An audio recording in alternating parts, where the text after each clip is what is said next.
hari umuntu ukunda umuntu akavuga ngo uriya muntu ngo avuga neza nta buryo wumva babivuga se yego hari umuntu uvuga ati ye uriya mukobwa arambara akikwiza uriya muhungu yambara neza araberwa ati ndamukunda ni smart so iyo mu myitwarire yawe ugerageje kwitwararika akenshi cyane cyane mu isezerano rya kera Imana hari igihe yabanaga n'Abisiraheli ikagira ubundi bwoko irimbura kandi ikavuga ngo ni kubera imbabazi zayo kubw'urukundo rwayo rwinshi iranavuga ngo mushime Uwiteka ngo yuko ari mwiza ngo kurishe imfura zose z'abana muri aha ndebera kuri icyo kuba umuntu yapfa si igisobanuro cy'uko Imana itamukunda ese ubundi urupfu ni iki mu misubirize mu mitekerereze mu myambarire no mu myambarire kandi umuntu ashobora gukunda kubera ko wambaye neza cyane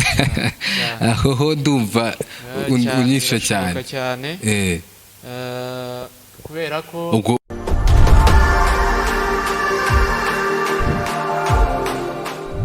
mbaye kaze mwese kukiye God's Talent TV amazina ni yandi Irera Gloire no munsi hari umutumirwa nabazaniye tuza kuza kuganira ku kibazo abantu bajya bibaza kenshi cyane no munsi turaza kuganira nawe n'ubundi reka muhikaze ikaze amakuru amahoro yego ndagira ngo noneho mbere ko tuza kuganira cyangwa tuvuga insanganyamatsiko no munsi wigibire abakurikiye God's Talent TV. Murakoze cyane amazina nitwa Eric Biganiro yego ndi umugabo ndubatse yego ngira ngo nibyo urakoze Eric insanganyamatsiko y'umunsi tuza kuganiraho yacu na Biganiro tuza kuganira hejuru y'urukundo muri make inkomoko y'urukundo byinshi cyane umuntu aza kumenya ku rukundo yaba hagati y'abantu urukundo Imana idukunda turaza kuza kubiganiraho cyane na Eric n'umunsi Eric rero ndagira ngo umbwire n'ubundi ku nsanganyamatsiko yacu y'umunsi unsobanurire neza Eric urukundo ni iki kuko kera wenda nkanjye kwita cyanjye nayiga nibaza ko urukundo ari urwa Jacques na Rose kuko ari bo wenda twakuze tuzi ariko nagira ngo umbwire urukundo ni iki muri make inkomoko yayo kujya n'abantu bumva icyo tuza kuganiraho Eric. Urakoze cyane urukundo rufite ibintu byinshi ariko mu ijambo rimwe iyo tuvuze urukundo abantu bumva ibintu bitandukanye ariko urukundo ni ibyiyumviro ni imitekerereze umuntu yiyumvamo yo kuba yakunda umuntu cyangwa ikintu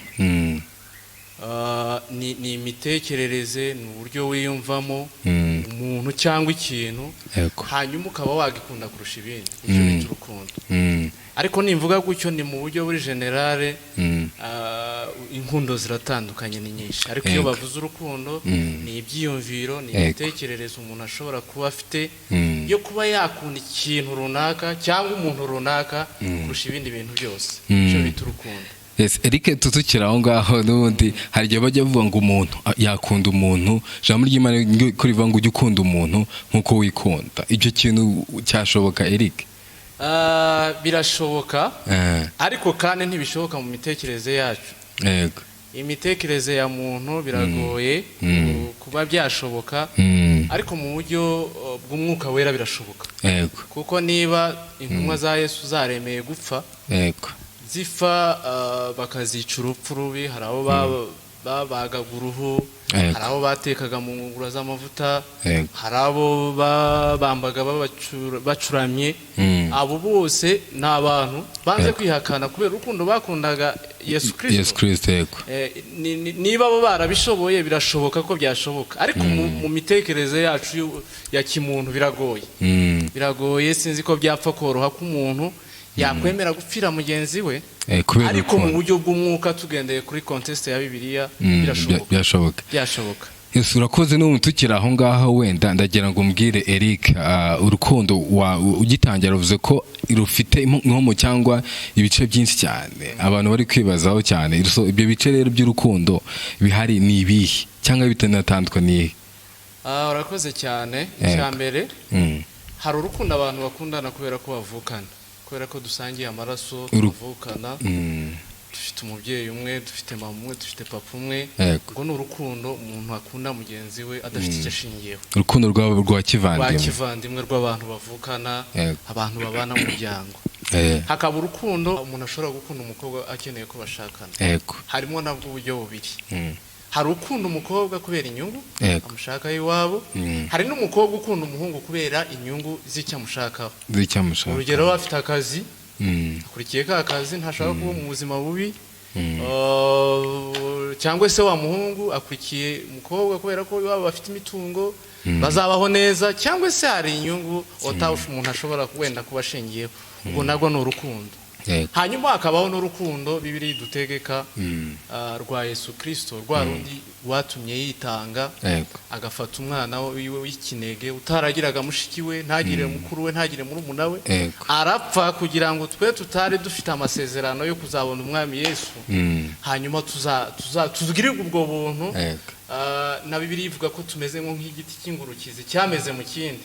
Urumva nitwa abanyamahanga twari kure n'Imana, ariko umuyoboro cyangwa se irembo ryafungutse hagati yo kugira ngo natwe tuzabona ayo mahirwe yo kuzabona ubwami bw'Imana, ni urupfu rwa Yesu Kristo, kandi urwo rupfu ni urupfu rw'umwana w'Imana, kandi urwo rupfu icyo rwasiguraga rwari urukundo, yari adukunze nubwo twari babi.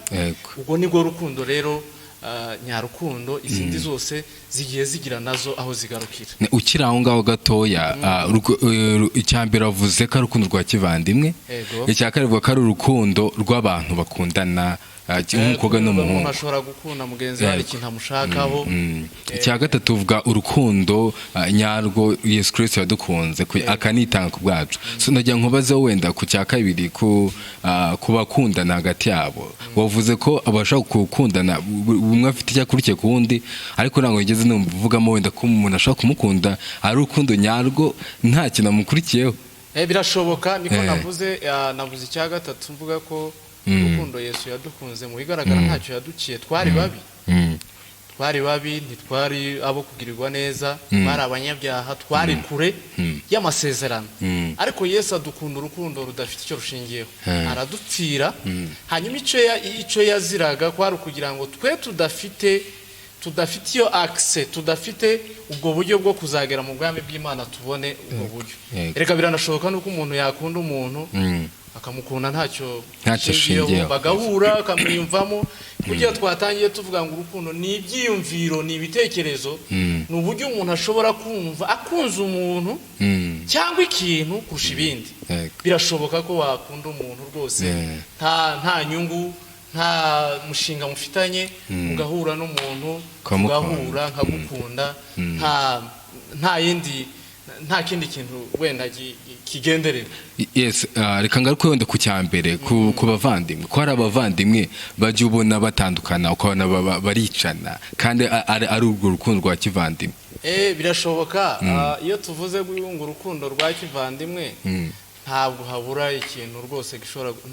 Abanyarwanda baciye umugani ngo ntazibana zidakomanya amahembe, na Kayini yishe murumuna wiwe bavukana. Ibyo ni ibintu bibaho, ni ibintu nabyo rwose bifite ikindi kiganiro kirekire. Birashoboka kuko mwavukana ariko mudakundanye. Ese Eric, umuntu ashobora kubaho atagira urukundo mu buzima bwiwe? Biragoye wenda kuvuga ngo umuntu ntagira urukundo nkeretse we abyizi ko nta rukundo agira. Ariko ushobora kudakunda umuntu ukunda ibintu. Niba umuntu ashobora kwica mugenzi we kubera amafaranga, bivuze ko akunda amafaranga kurusha umuntu. Niba umuntu ashobora kwica mugenzi we kubera isambu, birashoboka kuko akunze isambu kurusha umuntu. So sinzi, urashobora kudakunda umuntu ariko ugakunda ibintu, urashobora kuba udakunda ibintu ugakunda umuntu. Sinzi ko wabaho utagira icyo ukunda, biragoye. Ukiri aho gatoya, ni gute se watandukanyiriza wenda ko umuntu akunze undi urukundo nyarwo cyangwa urukundo rukurikiye ibindi bintu? Biragaragara buriya iyo ukunda umuntu akenshi hari ibikorwa bigaragara ugenda umukorera. Abantu rero uko duteye kubera gukunda isi, twumva ko gukunda guha amafaranga, gukunda guha inzu, ariko no kuvugisha mu gitondo akakubaza uko mwabyutse aragukunda, gusura wagize ibyago aragukunda, umenya ko waburaye akagusura aragukunda, nubwo ataguhereza bijya bya mirenge bya bintu abantu bifuza bakunda mu buzima, ariko akenshi buriya ugukunda akwereka ibikorwa. Urukundo turubonera mu bikorwa. Nose ntago umuntu ashobora kuba kuryarya n'ubundi nkuko wabivuze akakwereka n'ibikorwa nyine muri ubwo buryo. Birashoboka cyane ko umuntu yakuryarya. Ni gute nyine umuntu wamenya byibura akagukunda, byibura fact wagenderaho, byovuga ati n'umuntu byibuza ntango afite icyo nshakaho kinini cyane, afite urukundo. Umuntu kujya umuntu amenya ko uriya muntu afite urukundo koko. Akenshi ibiba mu buntu ntibikunda kwihisha. Hari utuntu tumwe na tumwe ugenda umufatiraho ukabibona ko wenda akujyajya cyangwa se koko agukunda. Niba umuntu agukunda inshuro nyinshi ukabura gusaba amafaranga, akenshi nawe uri umuntu utekereza, uragerageza ukabitekerezaho. Umuntu ahora ansaba amafaranga buri munsi, ukiyumva kuko inshuro zose duhuye icyo agomba kunsaba ari amafaranga, kuki uyu muntu ampamagara wenda ambaza iby'amafaranga gusa. Ese kuki ko duhurira kuri deal y'amafaranga gusa cyane? So akenshi urabibona agenda kwereka amasinye, umunsi utayafite akarakara, akavuga ati ntumukunda, iyo aragukunda ntumukunda. Agenda hari ibintu byinshi rwose ugenda ubona nawe ubwawe iyo ugenda uganira n'umuntu, ukabona ko nyine mu by'ukuri hari inyungu agukunda. Biba na byiza ko ubanza ukareba, ese uyu muntu kuki yankunze, ese ikintu yashingiyeho ni ikihe. Iyo usanze gihari rero, kandi nawe akenshi ushobora no kubaza umuntu ngo ese unkundira iki, yakohereza ibisobanuro bitandukanye, yakubwira uko abyumva. Muri bya bindi akubwiye ushobora kuvuga ko agukunda urukundo nyakuri, cyangwa ari urukundo nanone rwo kukuryaye. Ukiri aho ngaho Eric, ndagira ngo untandukanyirize urukundo wenda rwa kera n'urukundo rw'iki gihe, ndavuga mu bantu wenda mbere ko dukomeza ibindi. Kera habagaho urukundo si nk'ibi by'iki gihe, kubera iterambere ryabayeho abantu agukundira inyungu. Ntekereza ko gukora iterambere cy'ubwo byatumye urukundo ruryoha, ko kera nta matelefoni. Ubundi ruraryoshye, hari ababikora neza hari n'ababikora nabi. Kera urabizi ba data, ababyeyi bacu, ntihabagaho abafite amafaranga kurusha abandi, bari batunze ibindi bintu bitari amafaranga. Bamwe bari bareze abandi batarize, bagashingirana. Hari n'abashingiranaga bataziranye. Papa wawe yakunda umukobwa wo kwa runaka akajya kumugusabira. Byose ubwo twabyita urukundo ra? Sinzi ko twabyita urukundo mu buryo buziguye, ariko nanone niba umuntu ashobora kuza mutaranakundanye, wenda hatarabaye igihe cyo gukundana kinini, ariko mukabana neza, nanone nabyo twabyibazaho tuvuga ati si urukundo. Twabyibaza, ariko byashoboka ko wenda ari uko itegeko ry'ababyeyi cyangwa igitsure. Ntekereza ko bibaye iby'itegeko, hari ibyo mwagenda mutumvikana, ariko niba muhuye n'umuntu mukamukunda, kumva ko ari ngombwa, kumva ko akuzuye mu mutima, kumva icyo ufite cyose mwagisangira, biba intandaro. Kandi nta ukunda umuntu n'ubundi batabana. Ntabwo twahita dukundana ngo ngewe nawe tutaziranye. Turahura tukamenyana tukaganira gahoro gahoro, urukundo niko rugenda rwiyongera, ngenda nkubwira ibindimo, kugenda umbwira ibikurimo, hanyuma bikageraho tukaba abashuti, tukaba nk'abavandimwe. Nuko nakabitekereje nk'uko bivuze, ariko wenda tugarutse gato kuri uko waruvuze ngo umuryango wenda ba data bagahitiramo abantu, ariko ibyo byashoboka. Ndagira rero ugarukeho n'ubundi bitandukanye rwa kera n'urw'uyu munsi. Urwa kera rero hari igihe ababyeyi baguhitiragamo, ukamenya ko mugenzi we ari imfura, bafite umuryango mwiza, noneho akumva yashingirayo umwana we kugira ngo bakomeze bagirane ubusabane na wa muryango. Hanyuma akajya kumusabirayo umugeni, kuba na wa muntu wenda asanzwe azi papa wawe cyangwa papa ari imfura, ari inyangamugayo ari umuntu mwiza akumva nawe yamushingira umukobwa we kugira ngo ubucuti bwabo buzakomeze. Hanyuma ubu ngubu ho biratandukanye cyane. Umuntu arahura n'umukobwa ntazi aho ataha, ntazi iwabo, yamubonye uko yambaye, yamubonye uko aresha, akumva ati ndamukunze rwose, numva ngomba kuzabana nawe. Ariko aho ngaho hagomba kubamo kwitonda. Buriya ababyeyi n'inararibonye, akenshi inama z'ababyeyi ziba nziza cyane. Iyo umubyeyi yakubujije ikintu uragomba kwicara ukagitekereza, ese kuki yambwiye gutya, ese ibi bintu yavuze hari aho bifitanye isano koko n'ibyo mbona. Inama ni nziza. Hanyuma abikigiyeho naragenda agakunda umukobwa, bakavugana, bakaza bagahereza ababyeyi amatangazo. Kuko rero nta ukundira undi muri iki gihe, nta n'urangira undi, nubwo yakurangira ntiyagukundira. Biba biri aho nyine. Ubu ngubu ndagenda nkarambagiza njyenyine, tukavugana n'umukobwa, tukumvikana, umukobwa agatangariza ab'iwabo, nanjye ngatangariza abo mu rugo, hanyuma hakazabaho seremoni za nyuma zo kudushyigikira no kudusezeranya tukabana. None se utekereza wenda ko urwakira rwo rwiza cyane cyangwa urwo no munsi wenda ni rwo rwiza cyane? Sinavuga ngo urwakira niko rwiza cyangwa urw'ubu niko rwiza, biterwa n'urukundo urwo ari rwo. Ubu ndashobora gukunda umukobwa mfite icyo nshingiyeho? Birashoboka cyane.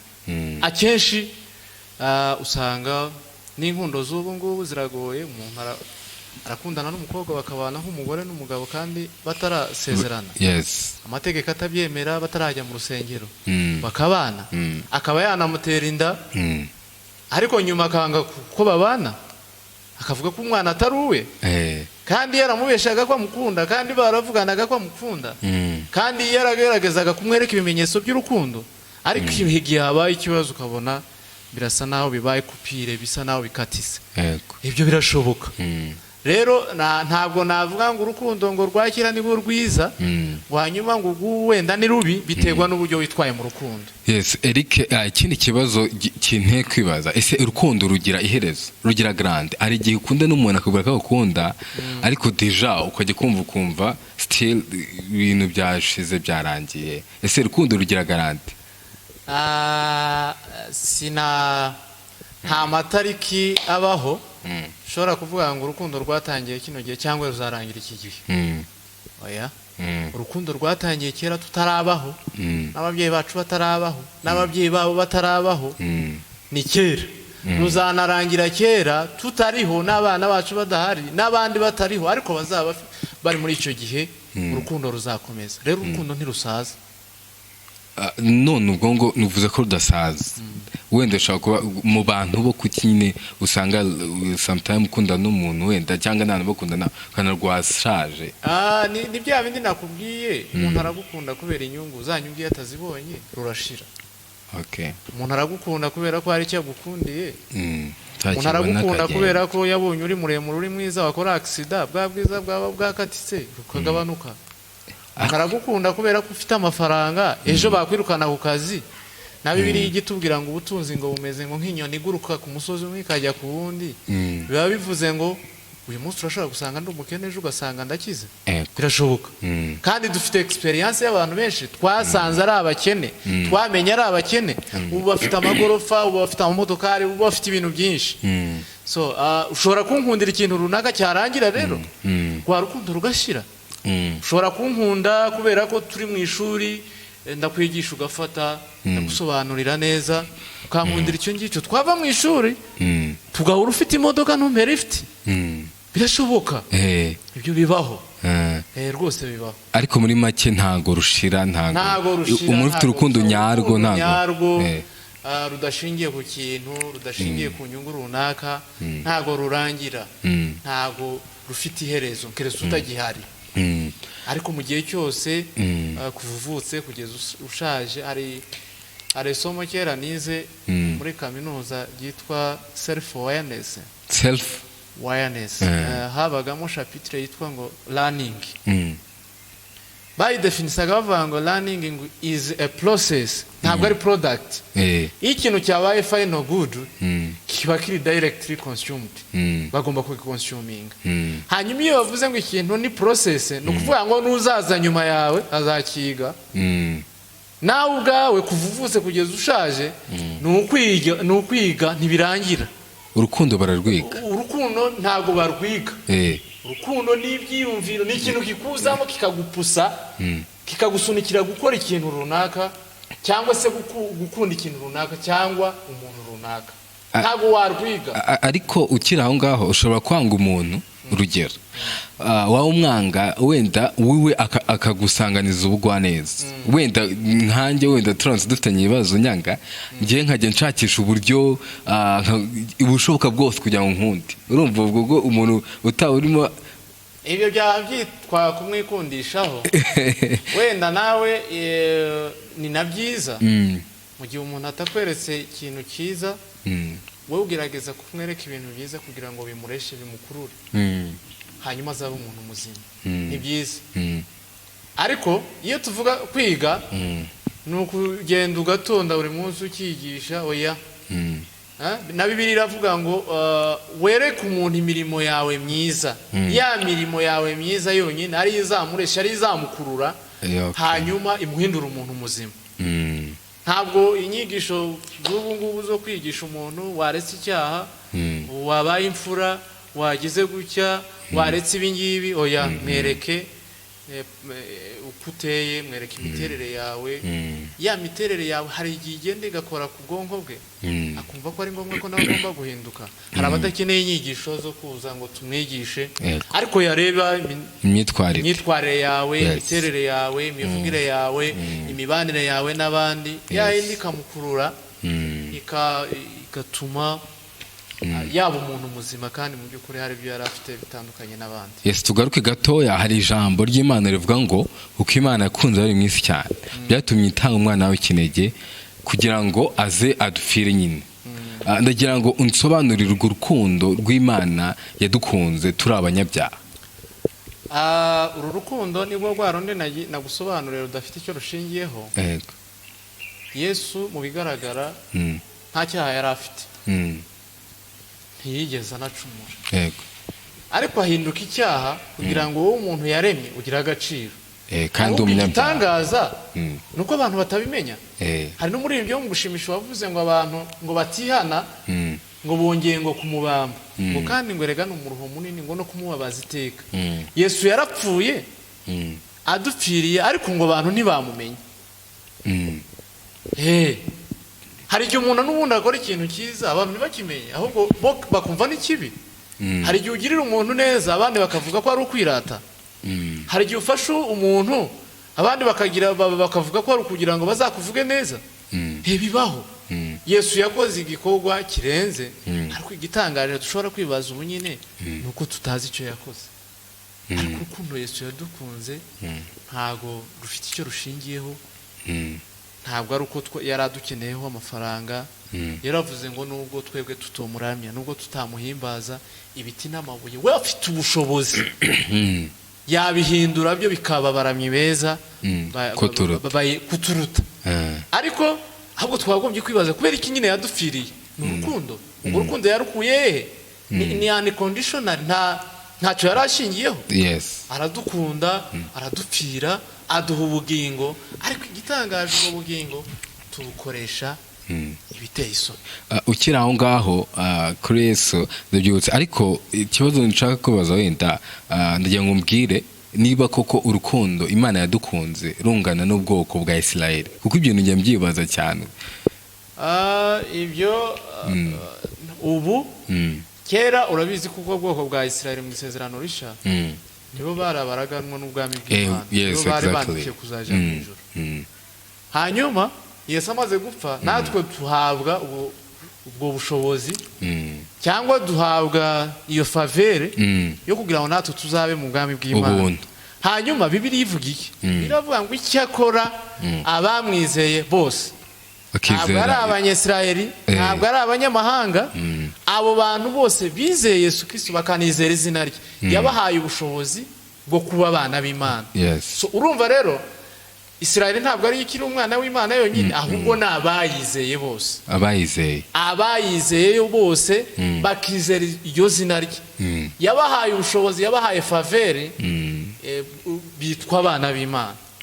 So ntabwo kugeza ubu ngubu Imana ikuze Isirayeli cyane kuturusha, oya, ahubwo umuntu wese wizeye akizera Imana n'umwana w'Imana. Ariko hari ijambo ry'Imana rivuga ngo Yesu icyamuzanye yazanywe n'ubwoko bwa Isirayeli bwazimiye. Yego. Iki cyo urakivuga iki? Ntabwo ari ubwoko bwa Isirayeli bwonyine, kuvuga ngo bwari bwaratatanye, yari yarababwiye ngo nimwemera mukagarukira Imana, bari baragiye kure n'Imana, ati nzongera rwose mbahuze. Atwa abanyamahanga twajemo gute none? Twebwe rero ni rwa rukundo rw'Imana, rwa rundi tuba turirimba muri ya ndirimbo ivuga ngo rusumba ukwezi, rusumba n'izuba. Yarabusha aravuga ngo nubwo bafata inyanja zose zo ku isi ngo bakazihindura wino, ngo hanyuma ngo bagafata ibyatsi biri ku isi byose bakabihindura amakaramu, ngo bakandikaho iby'urwo rukundo, ngo ntibyarangira.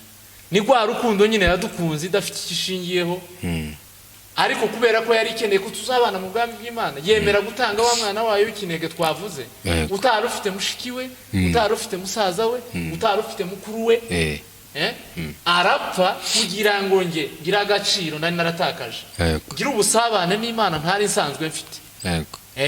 Ni rwo rukundo yadukunze rwose rudafite icyo rushingiyeho, tutari uko twakiranukaga. Wibuke Bibiliya iranavuga ngo niba babakubita ibipfunsi ngo babahora gukiranirwa kwanyu, ngo se muzashimwa iki? Ariko ngo niba babakubita ibipfunsi babahora ngewe, ngo reka nibyo nishimira. Ego bivuze iki? Bivuze ko nubwo ushobora kunyura muri circumstances z'ubuzima zigoye cyangwa se mu bintu bikomeye bigoye, tibisigura ko Imana itagukunda. Urukundo rero Imana yadukunze tirufite icyo rwari rushingiyeho. Yavuga ngo ndakunda Gloire ko afite amafaranga, Imana ntiyari ikeneye amafaranga, ngo ndakunda Gloire ngo kubera ko azi kuramya, yari ifite abamarayika. Ni urukundo yadukunze kubera ko yari yaraturemye, ibona ubusabane bwacu n'Imana, ntabwo yohereza uriya mwana wayo araza aratupfira, tubona ubugingo, tubona iyo favere natwe kuzaba mu bwami bw'Imana. Tukiri mu ijambo ry'Imana n'ubundi kandi ijambo ry'Imana cyane cyane mu isezerano rya kera, Imana hari igihe yabanaga n'Abisiraheli ikagira ubundi bwoko irimbura, kandi ikavuga ngo ni kubera imbabazi zayo, kubw'urukundo rwayo rwinshi. Iranavuga ngo mushime Uwiteka ngo yuko ari mwiza, ngo kuko yishe imfura zose z'abana muri aha ndebera kuri icyo kuba umuntu yapfa si igisobanuro cy'uko Imana itamukunda. Ese ubundi urupfu ni iki? Urupfu ntabwo ari indwara, oya, nta n'ubushakashatsi buri gukorwa ngo abantu bari kwiga uburyo bazavumbura uburyo bavura urupfu, ntibishoboka. Urupfu ni inzira. Ndakubaza nanjye ikibazo, ese umuntu iyo yagiye mu murima agasanga ikigori kireze, kuki agisarura kandi ari cyiza?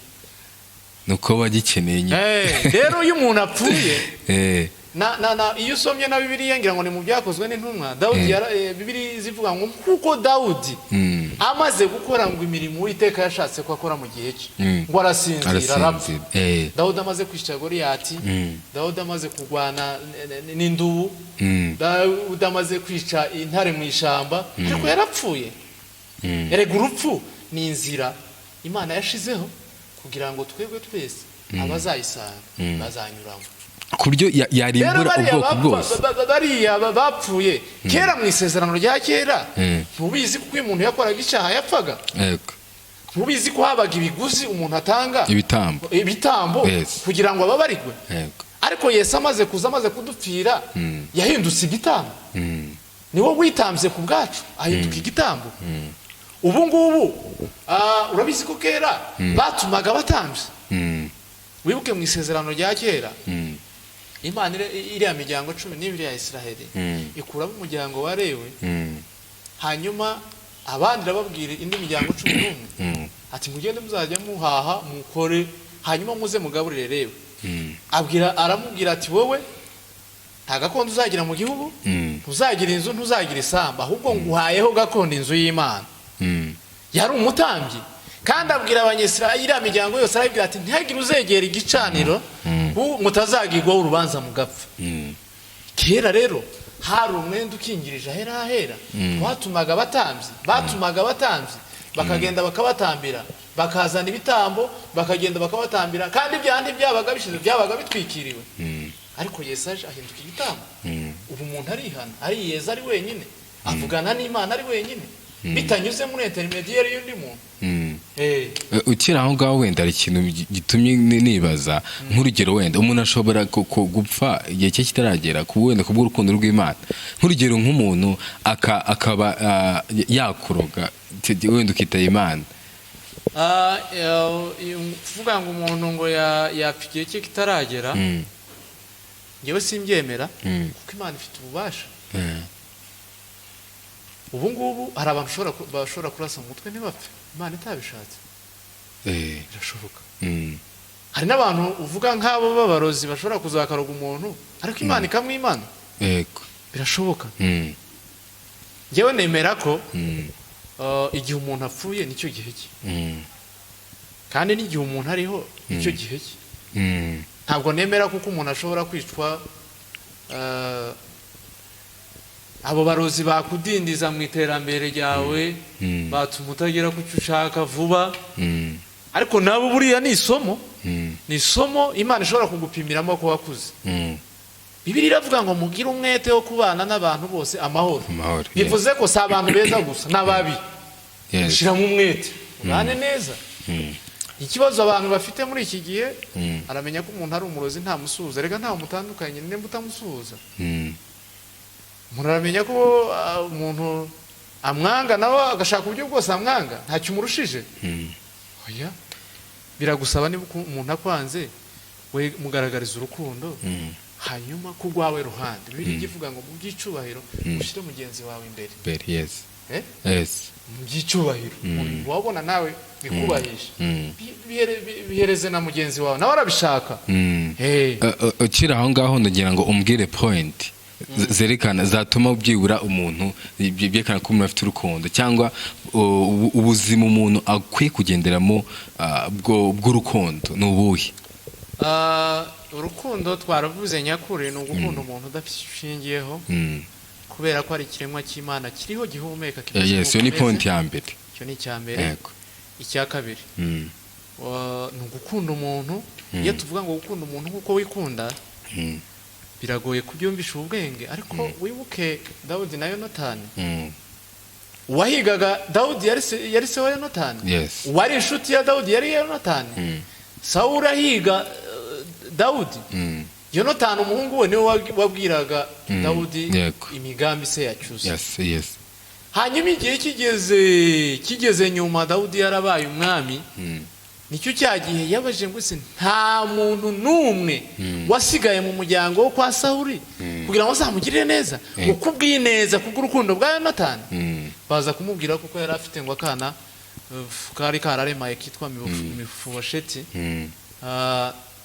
Ategeka ko bagenda bakazana karira ku meza y'umwami kubera ya neza kubera rwa rukundo. Icyambere twavuze kuko urukundo ugomba gukunda umuntu ntacyo ushingiyeho. Icya kabiri ugomba gukunda umuntu nk'uko wikunda nubwo wenda bitumvikana muri iyi mitekerereze yacu. Icya kabiri ugomba gukunda umuntu. Icya gatatu ugomba gukunda umuntu kubera n'Imana yatukunze. Ibindi byinshi bigiye bikwira muri ibyo ngibyo. Yes, ikibazo cya nyuma wenda dusoza ni ikihe kintu cyatuma umuntu agukunda? Ni bya bindi nyine twavuze kare. Hari ugukundira inyungu. Birashoboka. Namenya ko hari ikintu ndusha kugira ngo nanjye nzakigeraho nkagukunda nkakwikundisha. Nagukundira amafaranga. Ndashaka ngo menye igitera umuntu gukunda cyangwa no gukundwa. Nyine ndacarimo mvuga ibintu bitera umuntu gukunda. Hari ugukunda umuntu hari icyo umushakaho. Hari ugukunda umuntu kubera ko wifuza ko muzashakana. Hari ugukunda umuntu kubera ko mubana muri sosiyete. Hari ugukunda umuntu kubera ko hari ikintu erega abantu n'ubundi ukuntu bateye. Abantu ntibakundana ahubwo bakunda icyo barusha. Niba urusha umuntu imibare azagukundira ko uzi imibare. hari abanyeshuri bazagukunda kuzi imibare ariko batagukunze kubera icyo ngicyo barusha kubera ko bakigukundiye barashaka ukimenya kandi umunsi bazakimenya ka gaciro bari basanzwe baguha kazagabanuka niko bigenda hari ukunda umuntu kubera ko babana muri societe, hari ukunda umuntu kubera ko bavukana, hari ukunda umuntu kubera ko basengana, hari ukunda umuntu kubera ko bakorana, hari ukunda umuntu kubera ko hari icyo ashaka kugufasha. Ibyo ni ibintu bishobora gutuma umuntu akunda undi. Hanyuma wowe ikintu gishobora gutuma ukunda ni imyitwarire, uko ubana n'abandi, uko usabana n'abandi, uko ufasha abandi, uko usura abandi. Ibyo bishobora gutuma muri societe bagukunda. Nubwo nta abantu bose badakunda ibyiza, si bose, hari ushobora kukwangira ibyiza, ariko iyo wakiranutse mu rwawe ruhande, nagira ngo nkubwire ko ni nacyo gihe Imana nayo igufasha rwose. Kugira ngo ukundwe muri societe ni ukuba intangarugero mu myitwarire, mu mivugire, mu misubirize, mu mitekerereze, mu myambarire, no mu myambarire kandi umuntu ashobora gukunda kubera ko wambaye neza cyane. aho ndumva unyisha cyane kubera ko ubwo ni rwa rukundo avuze ko yaba afite icyo akurikiye, ntabwo yaba akurikiye buriya personalite y'umuntu. Hari igihe umuntu abona umuntu akwifuza kumera nkawe, so hari igihe ubona rwose ukabona umuntu ukuntu ameze, ukuntu ateye, ukumva biragushimishije, ukumva nawe wamera nkawe. Akenshi ibyo bigupusa niya personality, niya myitwarire, niya perception y'uko umubona, kwa kundi umubona, kwa kundi ubona asubiza. Hari abantu bakunda umuntu ngo uriya muntu aritonda, akakundira icyo. Hari umuntu ukunda umuntu akavuga ngo uriya muntu ngo avuga neza, ntabwo ujya wumva babivuga se. Hari umuntu uvuga ati yewe uriya mukobwa arambara akikwiza, uriya muhungu yambara neza araberwa, ati ndamukunda, ni smart. So iyo mu myitwarire yawe ugerageje kwitwararika, akenshi wenda mvuge n'iki kintu, Bibiliya iravuga, ngira ngo ni mu gitabo cy'imigani, umuntu wese ngo arinde umutima we ngo kurusha ibindi bintu byose birindwa, kuko iby'ubugingo ariho bikomoka. Bivuze iki? Bivuze ko iyo udasigasira umutima wawe ngo utoze ibintu byiza ukugeza kure. Ubundi kwiba si ikibazo, gusambana si cyo kibazo, habe no kwica si cyo kibazo. Ahubwo ikibazo twagombye kuba twibaza ngo ese uyu mutima twatoje gukora ibi bintu tuzabana nawo gute? Niba igifu iyo ushonje kigusaba ibiryo cyariye, nta gifu kijya gisaba umuntu ibiryo atariye iyo ashonje.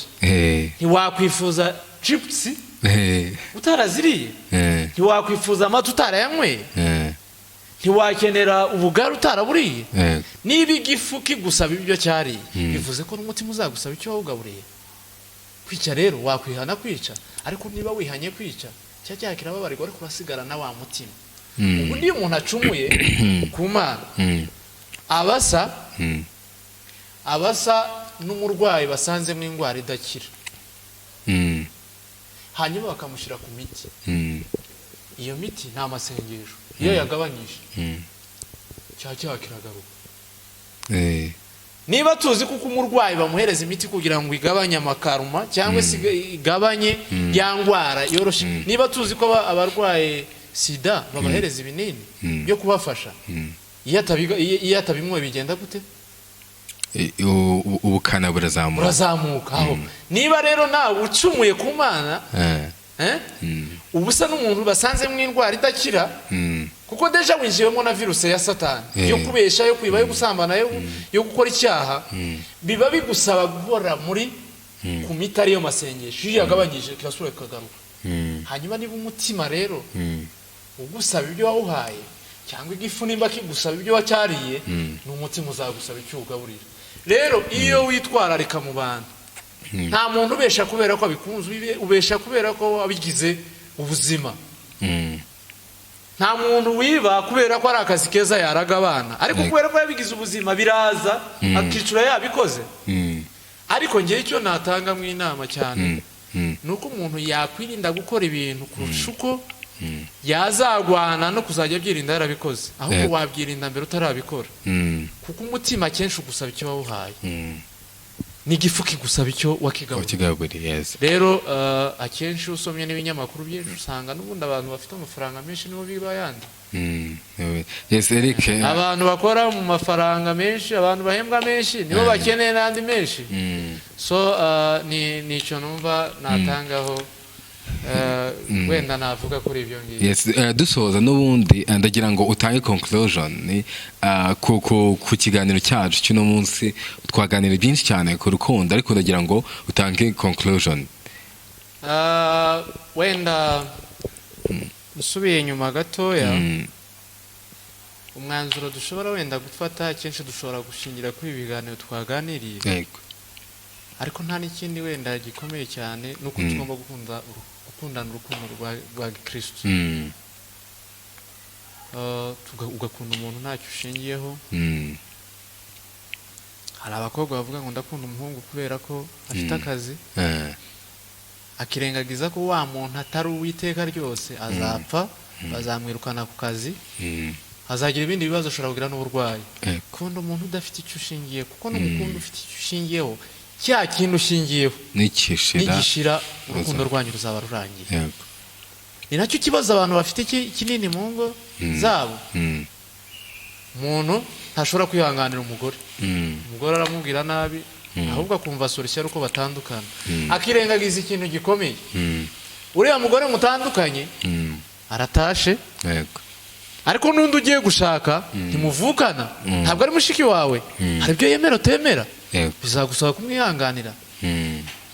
Erega uriya mugabo wanze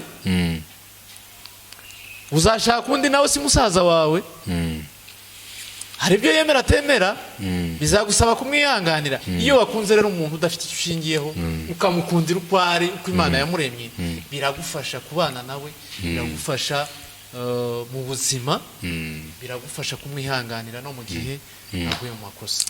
Rero inama natanga ni ugukundana urukundo rwa Gikristo, umuntu agakunda mugenzi we nkuko yikunda, umuntu akifuriza mugenzi we byiza nkuko abyifuriza, umuntu akagirira neza mugenzi we nkuko akeneye ko bamugirira neza, umuntu akabana na mugenzi we nkuko yifuza ko yabana na mugenzi we neza, ukagira uruhare, ugashyiramo imbaraga kugira ngo ibyo ukeneye ubikorera abandi, ibyo wifuza ko abandi bakugirira nawe gerageza utere intambwe ubikorera abandi.